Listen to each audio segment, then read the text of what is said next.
warahmatullahi wabarakatuh. Apa kabar kalian semua yang sedang ada di rumah aja? Tak terasa kita sudah melalui era new normal ya. Tapi jangan lupa kalau kalian keluar rumah harus tetap menerapkan protokol kesehatan yang sudah diterapkan oleh pemerintah. Nah, kita perkenalan dulu. Nama saya Agung Firma Ramawati, mahasiswi Tadris Biologi IAIN Kudus. Nah, di sini saya akan berbagi ilmu sekaligus berdiskusi bersama kalian semua mengenai materi genetik. Nah, apa itu materi genetik? Pasti kalian sudah ada yang mempelajari dan ada yang belum. Oleh karena itu, mari kita kupas tuntas mengenai materi genetik. Tapi sebelumnya, saya akan menjabarkan bahwa materi genetik itu ada 5 sub pembahasan. Yang pertama mengenai konsep materi genetik, kemudian yang kedua mengenai gen, yang ketiga mengenai DNA, yang keempat mengenai RNA, dan yang terakhir mengenai kromosom. Oke, kita langsung pada bagian pertama, yakni konsep materi genetik. Selamat belajar!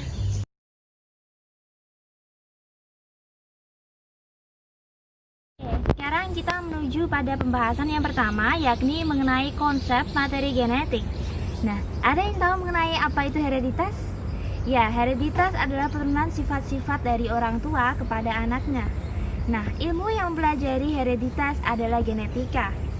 Kemudian ada yang tahu mengenai teori pewarisan sifat dicetuskan pertama kali oleh siapa? Ya, dia adalah Gregor Johann Mendel. Mendel berpendapat bahwa sifat-sifat dapat diturunkan melalui faktor-faktor penentu. Nah, kemudian pendapat Mendel disempurnakan kembali oleh 3 ilmuwan. Ada siapa? Yakni ada Hugo de Vries dari Belanda, kemudian ada Karl Correns dari Jerman, dan juga ada Erich von dari Austria.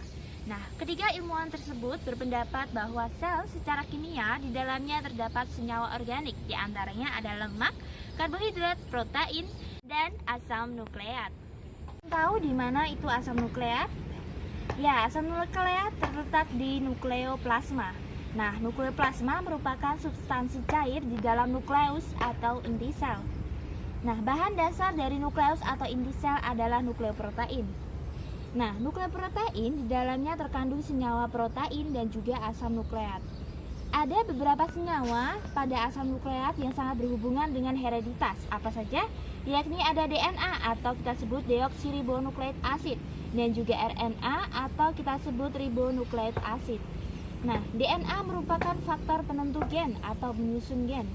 Dan DNA dapat membentuk RNA yang mana RNA berfungsi sebagai sintesis protein. Nah, ada 4 komponen inti dalam materi genetik, yakni yang pertama ada DNA, RNA, kemudian ada gen dan juga kromosom. Nah, keempat inti tersebut sangat bertanggung jawab dalam proses pewarisan sifat sebagai penentu proses pewarisan sifat dari induk kepada turunannya. Oke, setelah kita belajar mengenai konsep dari materi genetik, kita akan menuju pada subbab pembahasan berikutnya, yakni mengenai gen.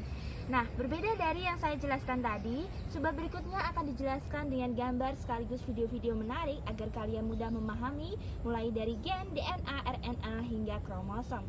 Selamat belajar!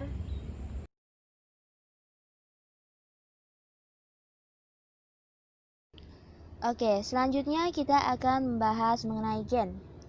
Jadi gen dianggap sebagai satuan terkecil di dalam sel yang berperan menemukan hereditas atau sifat keturunan. Dengan pesatnya perkembangan genetika molekuler, kini telah diketahui bahwa gen masih terdiri dari beberapa komponen yang masing-masing sangat berpengaruh pada kegiatan gen. Ada 3 komponen penyusun gen. Yang pertama adalah rekon. Rekon ialah komponen yang lebih kecil dari gen yang terdiri atas 1 atau 2 pasang nukleotida saja. Kemudian yang kedua ada muton, ialah komponen yang terdiri atas lebih dari 2 atau beberapa nukleotida. Kemudian terakhir ada sistron, ialah komponen yang terdiri atas nukleotida. Gen memiliki fungsi pokok, yakni yang pertama, mengatur perkembangan dan metabolisme individu. Kemudian yang kedua, menyampaikan informasi genetik kepada generasi berikutnya. Seorang ahli genetika dan embriologi Amerika Serikat, yakni Thomas Hunt Morgan, mengemukakan pendapatnya bahwa gen memiliki sifat seperti berikut. Yang pertama, gen merupakan zarah tersendiri yang kompak di dalam kromosom. Kemudian yang kedua, gen mengandung informasi genetik. Yang ketiga, Gen dapat menduplikasi diri pada peristiwa mitosis atau pembelahan sel. Artinya, gen dapat membelah menjadi dua bagian yang sama persis, sehingga dapat menyampaikan informasi genetik kepada sel generasi berikutnya. Kemudian yang terakhir, setiap gen menduduki tempat tertentu dalam kromosom. Lokasi tertentu yang ditempati gen dalam kromosom disebut dengan lokus gen.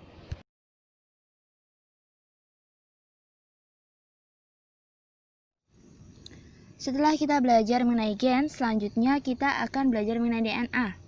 Jadi akan dijelaskan yang pertama mengenai struktur DNA, kemudian yang kedua adalah replikasi DNA. Kita akan membahas yang pertama yakni struktur DNA. Kita mulai dari asam nukleat ya. Nah, asam nukleat tersusun dari nukleotida sehingga merupakan polinukleotida. Satu nukleotida terdiri atas nukleosida dan fosfat. Sementara itu, nukleosida terdiri atas sebuah gula pentosa dan sebuah basa nitrogen, yakni berupa purin atau pirimidin. Jadi, nukleosida adalah nukleotida tanpa fosfat, sedangkan nukleotida adalah nukleosida dengan fosfat. Nah, asam deoksiribonukleat merupakan molekul kompleks yang dibentuk oleh 3 macam molekul, yakni gula pentosa atau deoksiribosa, kemudian fosfat atau PO4, kemudian basa nitrogen yang terdiri atas purin, yakni guanin dan adenin, kemudian pirimidin yang terdiri dari timin dan sitosin. Kemudian DNA dengan pengamatan menggunakan sinar X maka dapat dilihat struktur yang disebut dengan double helix atau ulir rangkap, atau disebut juga dengan tangga berpilin yang mana susunannya pertama gula dan fosfat sebagai induk atau ibu tangga. Kita sambil perhatikan gambar ya. Kemudian yang kedua, basa nitrogen dengan pasangan tetapnya sebagai anak tangga. Apa saja pasangannya? Yang pertama ada guanin dan sitosin yang dihubungkan oleh ikatan lemah 3 atom hidrogen. Kemudian yang kedua, pasangannya ada timin dengan adenin yang dihubungkan oleh ikatan lemah dengan 2 atom hidrogen. Kita bisa perhatikan lebih mendalam mengenai strukturnya pada gambar berikut ya. Oke, sebelumnya kita sudah belajar bersama mengenai bagaimana sih struktur DNA. Nah, selanjutnya kita akan belajar mengenai replikasi DNA. Jadi, kemampuan DNA untuk membentuk DNA baru yang sama persis dengan DNA asal atau replikasi disebut dengan kemampuan autokatalitik. Kemampuan DNA membentuk molekul kimia lain dari salah satu atau sebagian rantainya disebut dengan kemampuan heterokatalitik. Nah, ada 3 macam teori yang menjelaskan mengenai replikasi DNA. Pertama, ada teori konservatif. Teori ini menyatakan bahwa double helix yang lama tidak berpisah dan langsung terbentuk double helix yang baru. Kemudian teori kedua, teori dispersif, menyatakan bahwa double helix yang lama terputus-putus. Kemudian potongan-potongan tersebut memisah dan membentuk potongan-potongan baru yang akan bersambungan dengan potongan-potongan lama, sehingga kembali menjadi 2 DNA baru yang sama persis. Kemudian ketiga ada teori semi-konservatif. Teori ini menyatakan bahwa 2 pita dari double helix memisahkan diri dan masing-masing pita yang lama mendapatkan pasangan pita yang baru, seperti pasangannya yang lama, sehingga terbentuklah 2 DNA baru yang sama persis. Selanjutnya, mengenai proses replikasi DNA juga melibatkan beberapa enzim. Di antaranya yang pertama adalah helikase. Enzim ini berfungsi untuk mempermudah membuka untai ganda DNA menjadi 2 buah untai tunggal. Kemudian ada polimerase, yakni berfungsi untuk menggabungkan deoksiribonukleat trifosfat. Kemudian ada enzim ligase, yang mana berperan dalam menyambung bagian-bagian untai tunggal DNA yang baru terbentuk. Kita bisa perhatikan gambar yang mana yang helikase, polimerase, ligase beserta fungsinya masing-masing.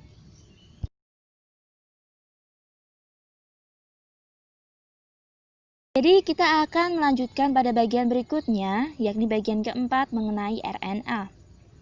Nah, RNA memiliki daya absorpsi maksimum terhadap sinar violet dengan panjang gelombang kurang lebih 260 mmikron, serta menyerap warna yang bersifat basah.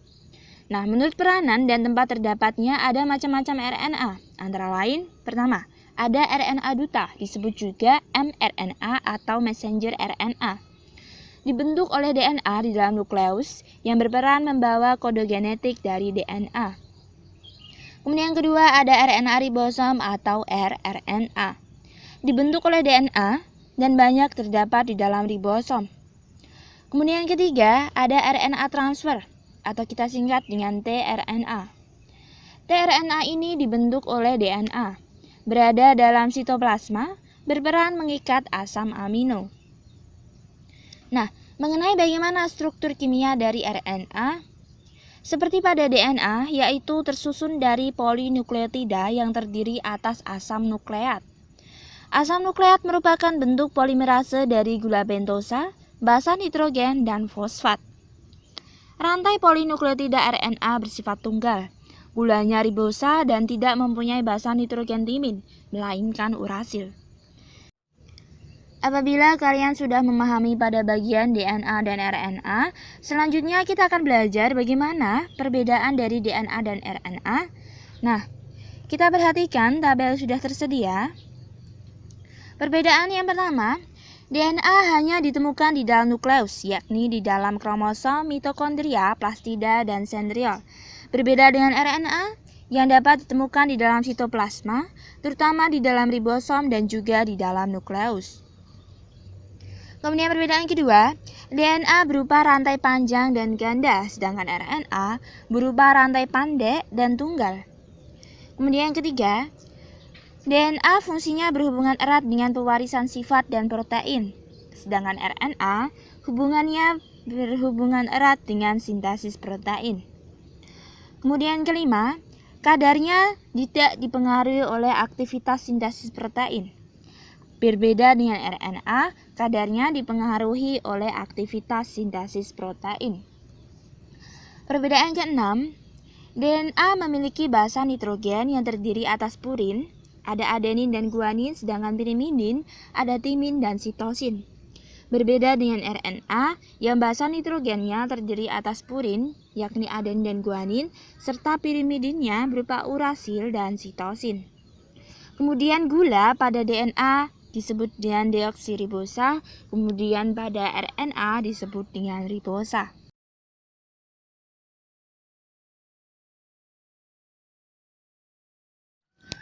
Selanjutnya kita akan belajar mengenai kromosom. Nah, sebelumnya kita akan cari tahu dulu mengenai sebenarnya kromosom itu apa.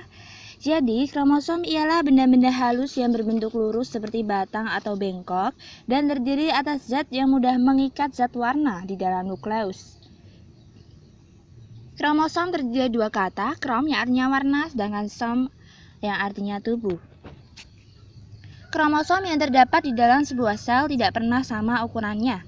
Panjang kromosom antara 0,2 hingga 50 mikron dan diameternya antara 0,2 hingga 20 mikron.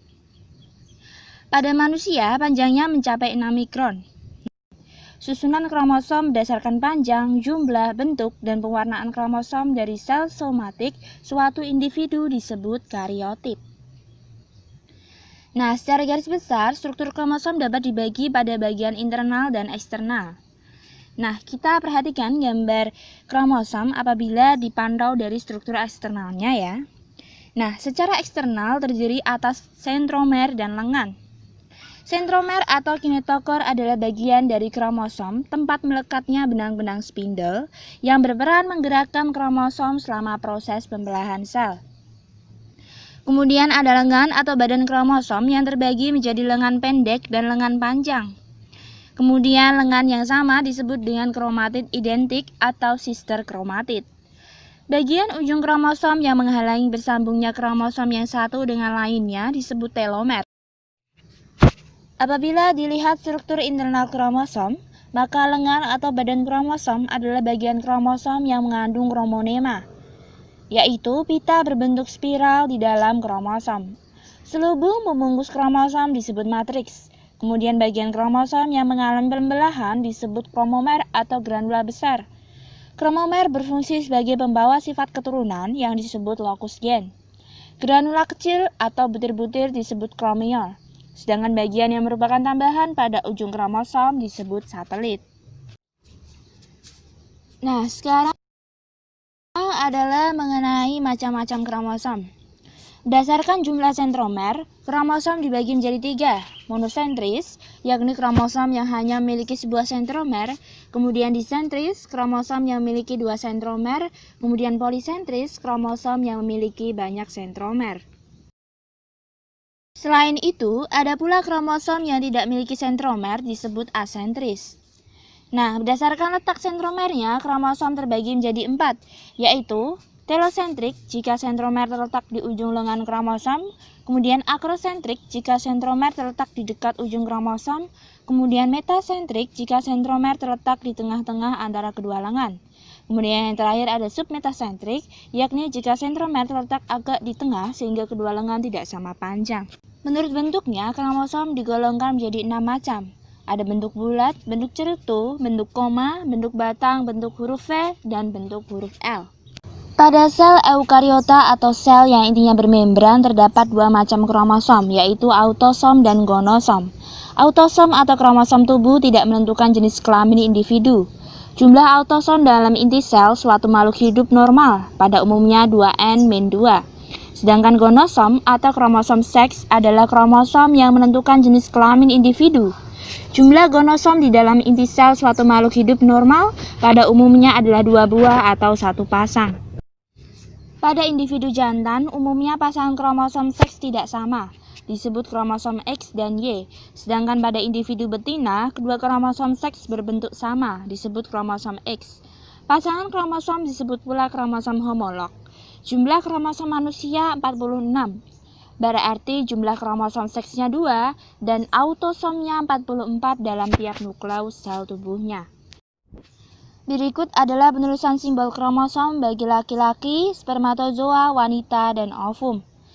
Jika manusia tersebut laki-laki, maka penulisan simbol kromosomnya 22AA plus XY atau 44A plus XY atau 46XY. Artinya, seorang laki-laki mempunyai 22 pasang autosom dan sebuah kromosom seks X dan Y, atau 44 buah autosom dan sebuah kromosom seks X dan Y. Kemudian spermatozoa ada 2 macam, yakni 22A plus X atau 22A plus Y. Artinya spermatozoa manusia mempunyai 22 autosom plus 1 kromosom X atau 22 autosom plus 1 kromosom Y. Kemudian untuk wanita dituliskan 46XX atau 22AA plus XX atau 44A plus XX. Artinya seorang wanita mempunyai 22 pasang autosom dan 1 pasang kromosom X atau 44 buah autosom dan 2 buah kromosom seks X. Kemudian terakhir penulisan simbol untuk ovum atau sel telur hanya 1 macam, yakni 22A plus X. Artinya 22 autosom plus 1 kromosom X. Mengenai pelajaran hari ini, apakah kalian sudah paham? Pasti paham ya. Dan saya berharap kalian berproses dalam memahami tentang materi genetik. Nah, kami dari tim belajar biologi akan mengadakan latihan soal yang akan ditayangkan di akhir video pembelajaran ini. Nah, jawaban dari latihan soal tersebut akan kalian kirimkan melalui email di bawah ini. Begitu pula mengenai koreksi dari jawaban tersebut juga akan dikirimkan melalui email yang sama.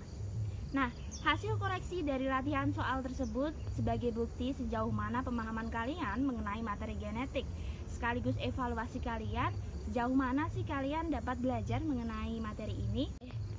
Sekian dari saya, semoga video pembelajaran ini bermanfaat bagi kita semua. Nah, jangan lupa untuk tetap jaga kesehatan dan jaga semangat kalian untuk belajar di rumah. Sekian dari saya, wassalamualaikum warahmatullahi wabarakatuh.